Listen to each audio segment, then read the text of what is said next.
এই হচ্ছে মন্দিরটা, যেটা ভেঙে গেছিলো, শুধুমাত্র এর খামগুলোই রয়েছে। আর তারপর পরবর্তীকালে এই নতুন মন্দিরটা প্রতিষ্ঠা করা হয়, যেটা আমি আপনাদেরকে একটু আগে দেখালাম। প্রায় আমরা শেষের দিকটা এসে গিয়েছি। হ্যালো বন্ধুরা, গুড মর্নিং, শুভ সকাল। আজ 16ই জানুয়ারি, শুক্রবার 2026। আজ আমরা বেরিয়েছি একটা নতুন ব্লগ করতে। আপনাদেরকে আজকে আমি নিয়ে যাব পশ্চিমবঙ্গের একটা অফবিট দর্শনীয় স্থান দেখাতে। এই জায়গাটার নাম হচ্ছে গোপীবল্লভপুর। গোপীবল্লভপুর কিন্তু আমাদের পশ্চিমবঙ্গের প্রেক্ষাপটে পর্যটন কেন্দ্র হিসাবে কিন্তু খুব একটা প্রচলিত নাম নয়, যদিও এর আশেপাশে কিন্তু অনেক সুন্দর সুন্দর গন্তব্য রয়েছে। এটা আমাদের ঝাড়গ্রাম জেলার, পশ্চিমবঙ্গের ঝাড়গ্রাম জেলার একটা ব্লক বলতে পারেন। সেখানে কিন্তু হাতিবাড়ি বলে একটা জায়গা আছে, তারপরে গোপীবল্লভপুর আছে, চর্চিতা গ্রাম আছে। আমি আজকে আপনাদেরকে দেখাবো সুবর্ণরেখার এক অপরূপ রূপ, যেখানে সুবর্ণরেখা নদীকে আপনারা দেখবেন গ্রামের বুক চিরে বেরিয়ে যাচ্ছে। সেরকম একটা ব্লগ আমি আপনাদেরকে দেখাবো। আমার সঙ্গে থাকুন, আশা করি আপনাদেরকে ভালো লাগবে, নতুন একটা জায়গা সম্বন্ধে জানতে পারবেন। বেরোচ্ছি আদিন থেকে, আমাদের খাওয়া দাওয়া হয়ে গেল, প্রচুর ভিড় বেড়ে গেছে, দেখুন প্রচুর গাড়ি এসে গেছে। এবার আমরা এখান থেকে রওনা দেবো আমাদের নেক্সট ডেস্টিনেশন গোপীবল্লভপুরের উদ্দেশ্যে। চলুন, দেখা হচ্ছে। বন্ধুরা, আমরা খড়গপুর ঢুকছি। খড়গপুরের সামনে আপনারা দেখতে পাচ্ছেন রাস্তার দুর্ভাগে ভাগ হচ্ছে। আমরা দেখবো বাঁ দিকের রাস্তা, সামনে খড়গপুর ক্রসিং থেকে সেকেন্ড বাঁকটা নেবো আমরা, যেটা ঝাড়গ্রামের দিকে যাচ্ছে। রাস্তাটা সোজা যাচ্ছে, এখানে এসে ঠিক ইউটার্নের মতো একটা বাঁক নিয়েছে, কিন্তু এটা ইউটার্ন নয়, একদম সার্কেলের মতো গিয়ে সামনে গিয়ে রাস্তাটা আবার সোজা বেরিয়ে গেছে। দেখতে থাকুন, আমাদের সাথে থাকুন, আশা করি আপনাদের ভালো লাগবে। হ্যাঁ বন্ধুরা, আমরা ঢুকে গেছি খড়গপুর। এখান থেকে সামনেই আপনারা একটা বোর্ড দেখতে পাবেন। আমরা মেন রাস্তাটাকে বাইপাস করে এসে, বাইপাস বলবো না, মানে বেসিক্যালি ওই আইল্যান্ড থেকে ঘুরে এসে এই NH 47, তো এটা NH 6 এখান থেকে আমরা যাচ্ছি। এখান থেকে বাহারাগোড়া, ঝাড়গ্রাম, খড়গপুর এই রাস্তা ধরেই যেতে হয়। রাস্তাটা 4 লেন হাইওয়ে, দুদিকে সার্ভিস রোড রয়েছে। আপনারা দেখুন, হোপফুলি আপনাদের ভালো লাগবে। বন্ধুরা, আমরা খড়গপুর ক্রসিংয়ে এসে গিয়েছি। আপনারা দেখুন, এই ক্রসিংটাও একটা বেসিক্যালি আইল্যান্ড। এখান থেকে মেন বাঁদিকের রাস্তা আছে খড়গপুর, আমরা সেটাকে ক্রস করে ঝাড়গ্রামের দিকে যাচ্ছি। ঝাড়গ্রাম এখান থেকে আর 50 কিলোমিটার মতো। এখানে এসে আমাদের একটা সিগন্যাল আছে, তো আমরা দাঁড়াচ্ছি। সিগন্যাল পেরিয়ে গিয়ে ঝাড়গ্রামের কাছাকাছি, ঝাড়গ্রামে যাবো না, আমরা যাবো গোপীবল্লভপুর। সেখানে গিয়ে আপনাদের সঙ্গে দেখা হচ্ছে।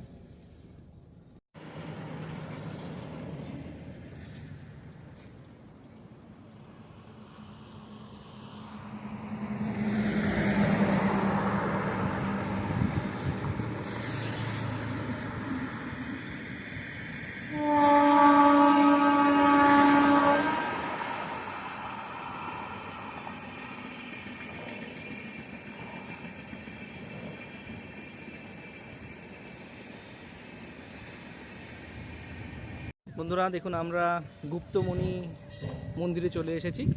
দেখুন, সামনে কিছু দোকান রয়েছে। এই দোকানের থেকে যদি আপনারা সোজা যান, তাহলে সামনে হচ্ছে গুপ্তমণি মন্দির।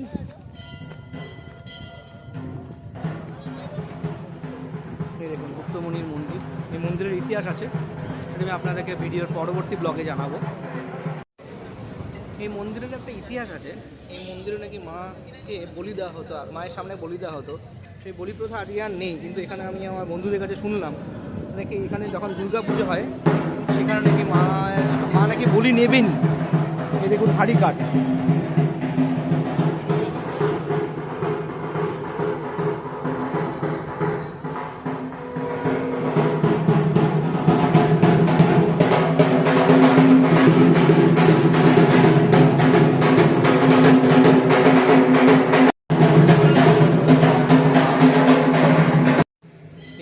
মা গুপ্তমণি যাত্রী প্রতীক্ষালয়। আর এখানে পার্কিংয়েরও ব্যবস্থা রয়েছে, গাড়ি আসার জায়গা আছে। আপনারা যদি এই দিক দিয়ে আসেন তাহলে ভিতরে এইখানে পার্কিং করতে পারেন।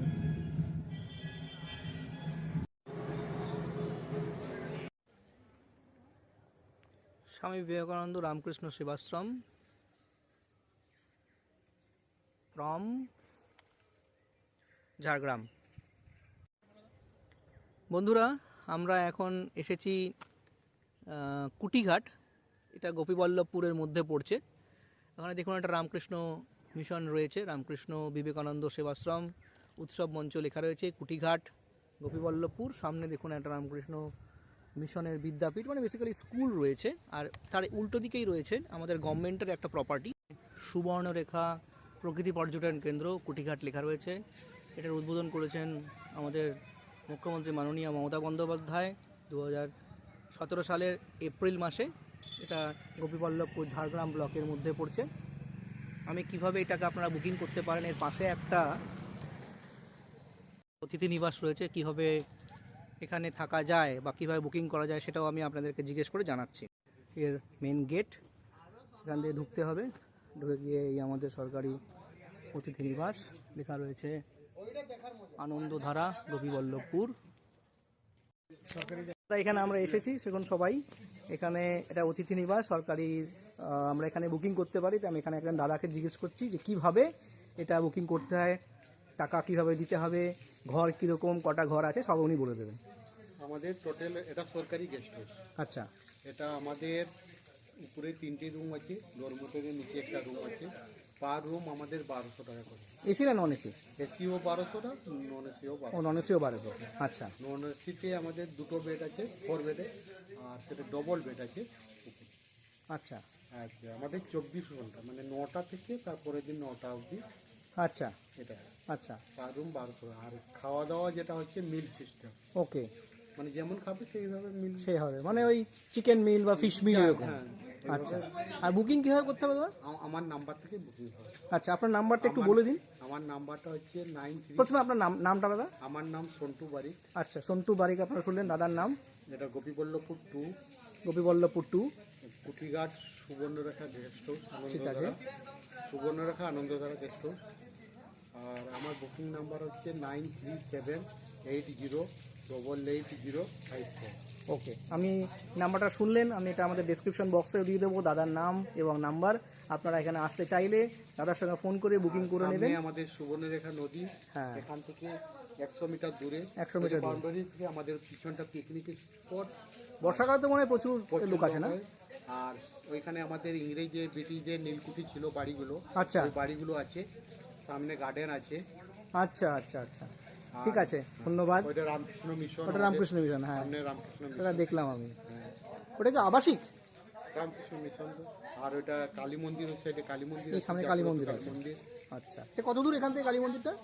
সামনে 100 মিটার দূরে। আচ্ছা, 100 মিটার, এটা সামনে। আর এখান থেকে আবার রামেশ্বর তপোবন ওটা যাওয়া যায়। আচ্ছা, শিবের মন্দির আছে, জাগ্রত মন্দির। কত দূর সেটা এখান থেকে? এখান থেকে 17 কিলোমিটার। 17 কিলোমিটার। আচ্ছা, তারপরে আপনার হাতিবাড়ি আছে, ফরেস্টের বাংলোগুলো। তারপরে দেউলি ড্যাম আছে। হ্যাঁ, দেউলটি ড্যাম আমি দেখেছি, ওটা তো গালুডির কাছে পড়ছে। ভালো ড্যাম, বোটিং সব আছে। হ্যাঁ, বাংলাদেশি আছে, এখান থেকে সব জায়গায় যাওয়া যায়। সব জায়গা, মানে এখানে থেকে আপনারা সব দেখতে পারবেন। হ্যাঁ। তো বেসিক্যালি এখানে 4টে তাহলে রুম, একটা ডরমেটরি আর 3টে রুম রয়েছে উপরে, তাই তো? ঠিক আছে দাদা, থ্যাংক ইউ। এখন এখানে নতুন ঘর তৈরি হচ্ছে, আর আমি এখান থেকে নদীর দিকে যাচ্ছি। যেটা আপনারা শুনলেন, এখানে এসে কিন্তু আপনারা থাকতেই পারেন ফ্যামিলিকে নিয়ে, কিন্তু আগে থেকে বুকিং করে আসবেন। জেনারেলি হয়তো মানে অফ সিজনে আসলে এটা পাবেন, মানে গরমকালে যে আসেন আপনারা খালি পাবেন, তবু এখানে বুকিং করে আসাটা বেটার। সামনে দেখুন, আপনারা দেখতে পাচ্ছেন হয়তো সামনে নদী খাত রয়েছে, আমি দেখাচ্ছি। তবে নদী খাতে এই দিক দিয়ে যাওয়া যাবে না, একটা ঘেরা জায়গা, সরকারি জায়গা যেহেতু, ঘুরে যাওয়ার রাস্তা আছে, যেটা এখানে শুনলাম। একটা কালী মন্দিরও আছে সামনে 100 কিলোমিটারের মধ্যে, সেটা আমরা দেখাচ্ছি। এখন সুবর্ণরেখা খালি আপনারা দেখতে পাচ্ছেন। বেসিক্যালি এখানে এখন যেহেতু শীতকাল, নদী খাতে চড়া পড়ে গেছে। বাট হাওভার আপনারা যদি বর্ষাকালে আসেন তাহলে কিন্তু আপনাদের এখানে ভালো লাগবে। এই দেখুন, আমি দেখাচ্ছি আপনাদেরকে।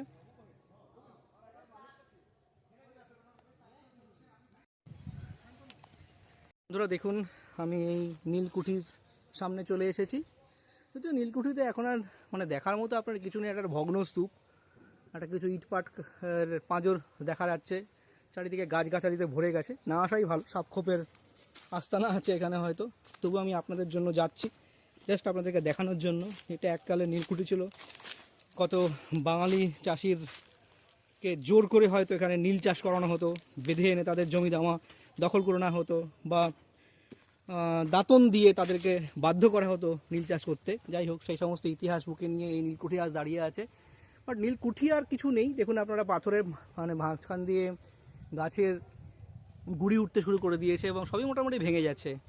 সময়ের অপেক্ষা শুধু, পুরো বুঠিরা ভেঙে পড়ার। নীলকুঠির জঙ্গল বলা হয় এই পিছনটা, এর পাশেই হচ্ছে আপনারা দেখতে পাচ্ছেন সুবর্ণরেখা। তো এখান দিয়ে আসলে এখান থেকে নীলকুঠি থেকে নীল চাষ করে সেটা এই নদীপথেই চালান দেওয়া হতো কলকাতার পথে। এখানকার সাধারণ মানুষ শুনলাম এই হচ্ছে নীলকুঠির পাঁচিল দেখুন, আর সামনে নদী খাত, যেটা আমি আপনাকে একটু আগে দেখিয়েছি। পার্ক রয়েছে, আপনাদের ভালো লাগবে আসলে, তবে একটাই প্রবলেম, এখানে পরিচর্যার একটু অভাব। এটা একটু সুন্দর করলে কিন্তু অনেক কিছুই হতে পারে এখানে। দেখুন বসার জায়গা করা আছে, কিন্তু সমস্যাটাই এটা একটা ভেঙে গিয়েছে, এবং যা হয় মানে পরিচালনার অভাবে, পরিচর্যার অভাবে একটু নোংরা হয়ে গিয়েছে। এই হচ্ছে সেই পার্কটা যেটার কথা আমি আপনাদেরকে বলছিলাম। দু একদিনের জন্য আপনারা এখানে আসতে পারেন, এই সরকারি আবাসনে থাকতে পারেন, থেকে আপনাদের অভিজ্ঞতা আমাদের সঙ্গে জানাতে পারেন। আপনারা দেখুন কুটিঘাট ডোমপাড়া প্রাথমিক বিদ্যালয়, 1966 সালের স্কুল, বহু পুরনো। সর্বশিক্ষার আন্ডারে এখানে গ্রামের বাচ্চারা আসে। দেখুন সেই মা কালীর মন্দির, যেটা ওখানকার দাদা বললেন, সব দাদা সামনে রয়েছে। এখানে খুব জাগ্রত মন্দির, যদি গ্রামের মন্দির, গ্রামের লোকজন এখানে পুজো দিতে আসেন। এটা কিন্তু মা কালীর মন্দির। পাশে কিছু গ্রামের বাড়ি রয়েছে, আপনারা দেখতে পারবেন। বর্ষাকালে একদিন দুদিনের জন্য আসতেই পারেন, আমি খুব বেশি রেকমেন্ড করবো না যে আপনারা এখানে এসে অনেক দিন থাকুন, কারণ আপনারা বুঝতেই পারছেন এখানে লোকজন কমই আসে। আর রুমগুলো কত হলেও এখানে মানে গভর্নমেন্টের রুম হলেও এখানে কিন্তু খুব বেসিক আপনারা ফেসিলিটিগুলোই পাবেন। খুব যদি মনে করেন লাক্সারি ফেসিলিটি এখানে আশা করেন, সেটা কিন্তু পাবেন না। যাই হোক, এটা মন্দিরটায় আসছি, মন্দিরটা এখন বন্ধ রয়েছে, সেই জন্য আমি আপনাকে ভিতরের মন্দিরের ছবি দেখাতে পারছি না, বাট এইটা বাইরে থেকে এই মন্দিরের ছবি দেখাতে পারলাম, বিগ্রহের ছবি আপনাদেরকে দেখাতে পারলাম না। এই হচ্ছে সুবর্ণরেখা। এই দেখুন সুবর্ণরেখা বলার পরে নদী বাঁধটা রয়েছে এখানে, আপনারা দেখতে পাচ্ছেন নদী বাঁধের উপরে লোহার রেলিং দিয়ে বাঁধ দেওয়া আছে, আর সামনেই হচ্ছে সুবর্ণরেখা নদী। শুকিয়ে গেছে, উল্টো দিকে চড়াও দেখা যাচ্ছে, এখন কিন্তু জল প্রচুর। আর এইখানে ঠিক এর পাশেই কিন্তু সেই পুরনো মন্দিরটা রয়েছে, কোনো এক সময় জোয়ারের সময় ভেঙে গিয়েছিল। এটা এর কাছে এসছি বন্ধুরা, এখান থেকে দেখুন একটা ছোট্ট সিঁড়ি মতো আছে, এখানে আপনারা নদী খাতে নামতে পারেন। আমি আপনাদেরকে নেমে দেখাচ্ছি, চলুন। নেমে চলে এসেছি, আপনারা দেখুন নদী রয়েছে, কুলুকুলু ধারায় নদী বয়ে চলেছে, নদীর জল পরিষ্কার। ওই যে সামনে একটা ব্রিজ যাচ্ছে দেখতে পাচ্ছেন, এই ব্রিজ, উল্টো দিকে হচ্ছে নদীর খাত, যেখানে চড়া দেখা যাচ্ছে, আর নদীটা কিন্তু এসছে ওই দিক থেকে। দেখুন নিচে একটা নৌকাও চলছে, আমি আপনাদেরকে দেখাচ্ছি সামনে। এই হচ্ছে নৌকা, নৌকা চলছে। আমি তো স্নান করে এসেছি, এখানে নদীর জলে স্নান করা যেত, পরিষ্কার। এখন কিন্তু জল পরিষ্কার, যেহেতু এটা শীতকাল বলে।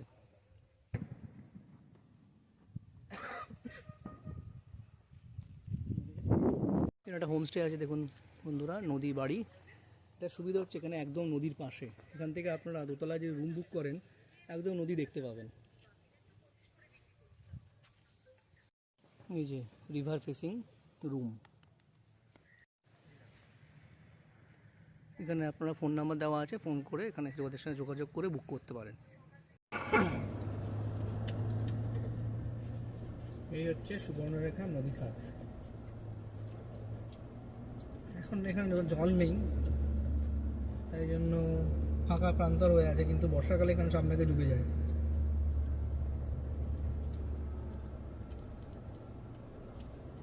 দেখুন সামনে দিয়ে একটা রাস্তা করা আছে যেখান দিয়ে গাড়িগুলো যায়, কিন্তু বর্ষাকালে এখান দিয়ে গাড়ি যাবে না, তাই তো? পুরো বন্ধ, পুরো ডুবে, তখন ডুবে যাবে।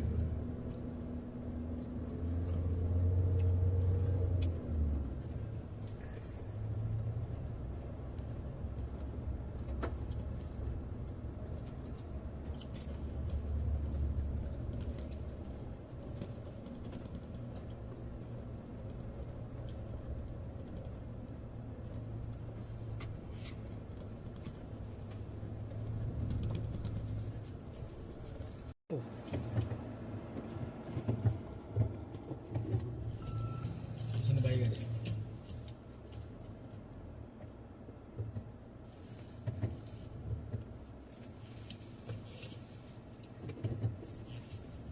এই হচ্ছে নদীটা গিয়েছে, আপনারা দেখুন সামনের দিকে। এই নদীটাই ওই দিক থেকে এসে সোজা এইদিকে বেরিয়ে গেছে। বাবা চোরেশ্বর জিউ, চোরচিতা, পশ্চিম মেদিনীপুর। এখানে তার মন্দির। এই মন্দিরটা এখানকার বহু পুরনো একটা শিব মন্দির, এটা আমি জানলাম আমার বন্ধুর থেকে। এই মন্দিরের পাশেই দেখুন একটা ময়দান মতো রয়েছে, মানে মাঠ মতো, সেখানে হাট বসেছে। এখানে মঙ্গল আর শুক্রবার হাট বসে। এটা হচ্ছে বেসিক্যালি চোরচিতা গ্রাম। আর উল্টো দিকে যে স্কুল বিল্ডিংটা দেখতে পাচ্ছেন সেটা হচ্ছে চোরচিতা ওল্ড প্রাথমিক বিদ্যালয়, এবং তার পাশেই রয়েছে চোরচিতা জোরেশ্বর হাই স্কুল।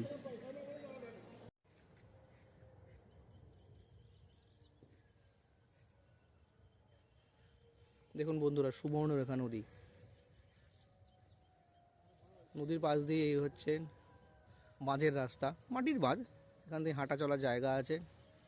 আর এখান দিয়ে সুবর্ণরেখা বেরিয়ে বয়ে চলেছে।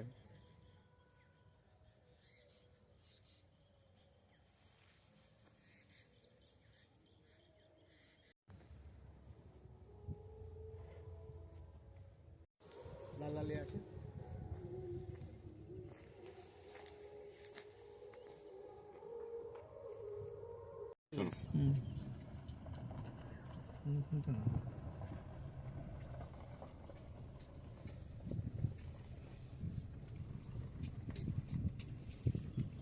সেই কাঠের সেতু।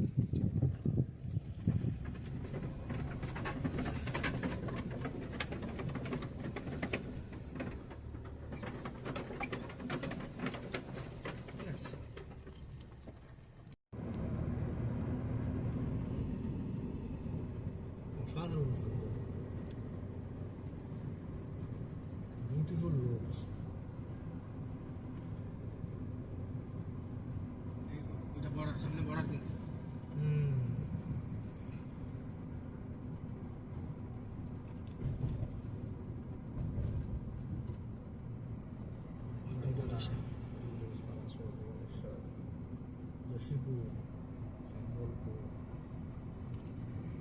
এখন আমরা হাতিবাড়ি ইকো ট্যুরিজম সেন্টারের দিকে যাচ্ছি। তো রাস্তা, সোজা রাস্তা এসে এদিকে আপনাদেরকে বাঁ দিকে নিতে হবে।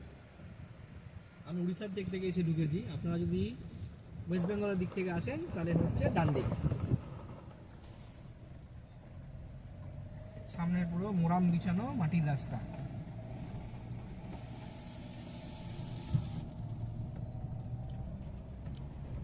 এখান থেকে কত কিলোমিটার? আমরা এখন যাচ্ছি হাতিবাড়ি ইকো ট্যুরিজম সেন্টারের দিকে। সামনে একটা কটেজ আছে, দেখুন বাঁ দিকে অ্যারো চিহ্ন করা আছে। এই সোজাটা কি জানি না, কিন্তু বুঝতে পারছি না কটেজে বলছে।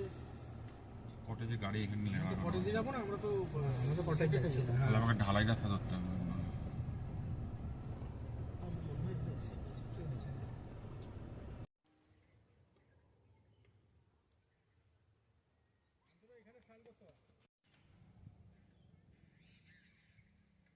কেটে যাবে, সেটা ভালো আসবে, ছবি আসবে, সেটা কেটে যাবে।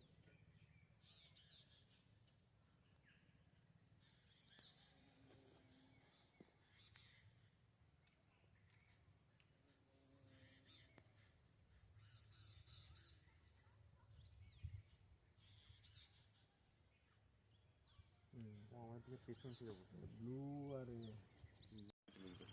বন্ধুরা, আমরা ঝিল্লি পাখিরালয়ের সামনে চলে এসেছি। দেখুন এইটা একটা ঝিল। এই ঝিলে প্রচুর পাখি আছে, আমি আপনাদেরকে দেখানোর চেষ্টা করছি।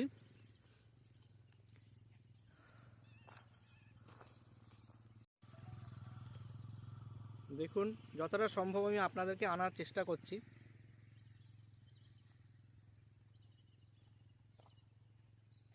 এছাড়া প্রচুর আপনারা এখানে ফুল দেখতে পাবেন।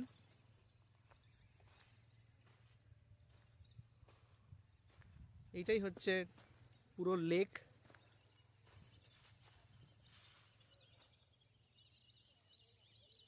প্রচুর ফুল ফুটে আছে, শালুক ফুল ফুটে আছে। বোটিং হয় ওখানে, ওই যে উল্টো দিকে আপনারা দেখুন ওখানে একটা বোটও বাঁধা রয়েছে। বেসিক্যালি ওখানে একটা ছোট্ট পার্ক মতো আছে, সেই পার্কিংয়ে বোটিংও হয়। আপনারা ফ্যামিলি নিয়ে ঘুরে আসতে পারেন, আমরাও যাবো ওখানে গিয়ে আপনাদের দেখাবো। ওই মাঝখানে একটা ছোট্ট আইল্যান্ডের মতো পেলাম আমরা, তা আমরা ওখানে অলরেডি গাড়ি নিয়ে নেমে গেছি।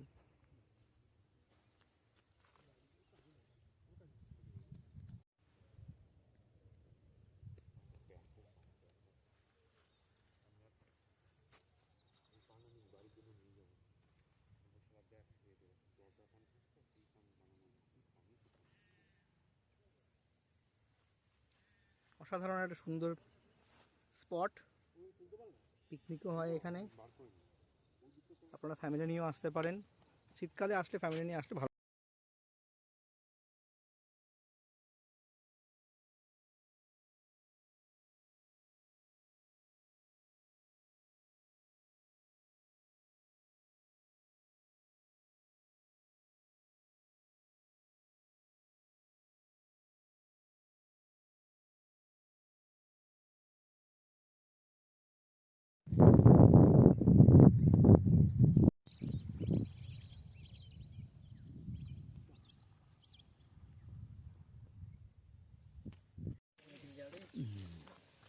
এখানে গেট দিয়ে ঢুকেই আপনারা রাইট হ্যান্ড সাইডে দেখতে পাবেন, ভালো মেনটেন করা প্রপার্টি।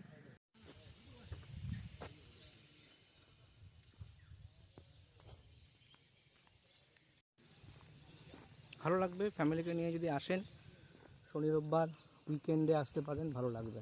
প্রচুর গাছ আছে, বসার জায়গা রয়েছে গাছের তলায়।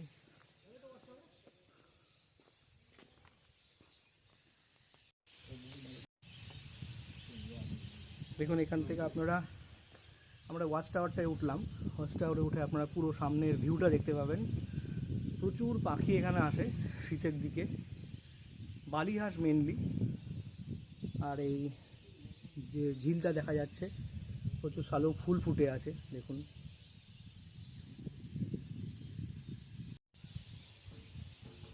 পার্কের ভিউ উপর থেকে, ড্রোন নয়।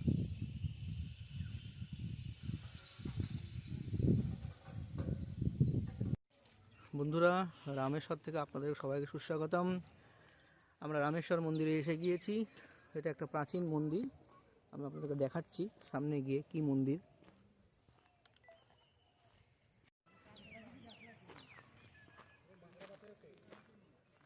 এটা মাকড়া পাথরের তৈরি।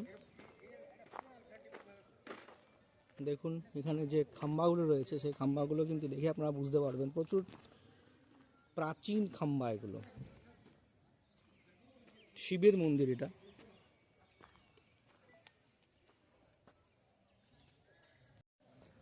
দেখুন এটা হচ্ছে খাম্বাগুলো রয়েছে, এই হচ্ছে মন্দির। এখানে একটা মন্দিরের সামান্য সব পিছনে একটা দালান মতো রয়েছে, আর তোরণ মতো করা ছিল কোনোদিন হয়তো। এইটা হচ্ছে মন্দিরের গর্ভগৃহ।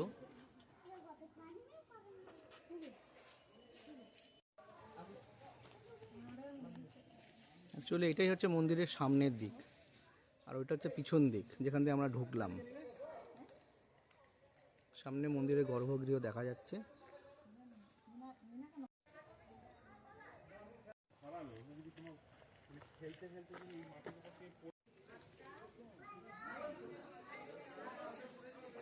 এটা বেসিক্যালি মন্দিরের সাইড দিক, ওইটাই মেন দিক।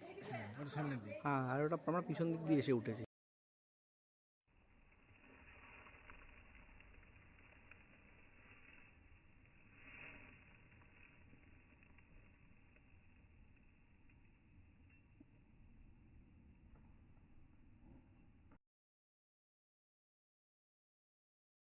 এসছে এই সামনে এসে আপনাদেরকে গাড়িগুলো রাখতে হবে। চলে গেছে জঙ্গলে। এই হচ্ছে সেই তপোবন, বাল্মীকি মিনি আশ্রম। এখানে সেরকমভাবে এখন এখানে লেখা আছে, আমি আপনাদের দেখাচ্ছি।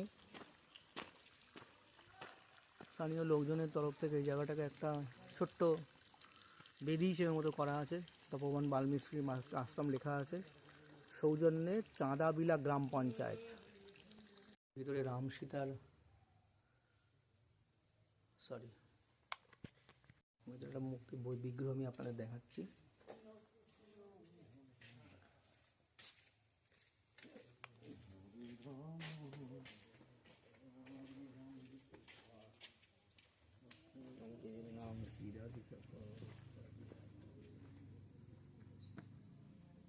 লবকুশের জন্মস্থান।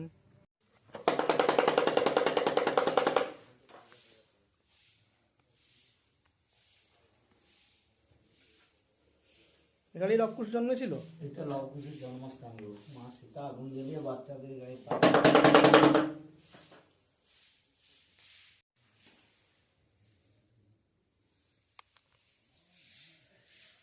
সামনে একটা স্ট্রিম বয়ে যাচ্ছে।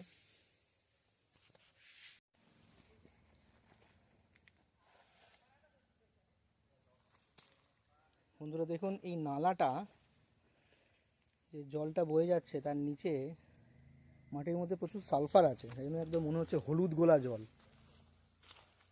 এটাই তপবনের পিছন দিকেই।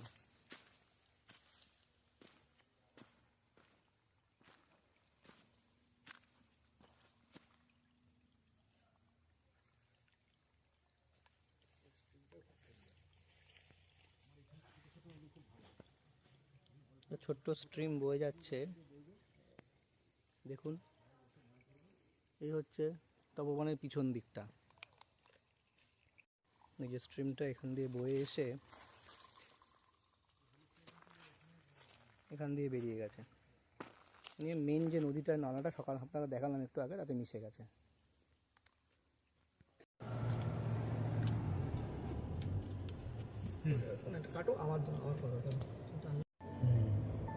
প্রায় আমরা শেষের দিকটা এসে গিয়েছি।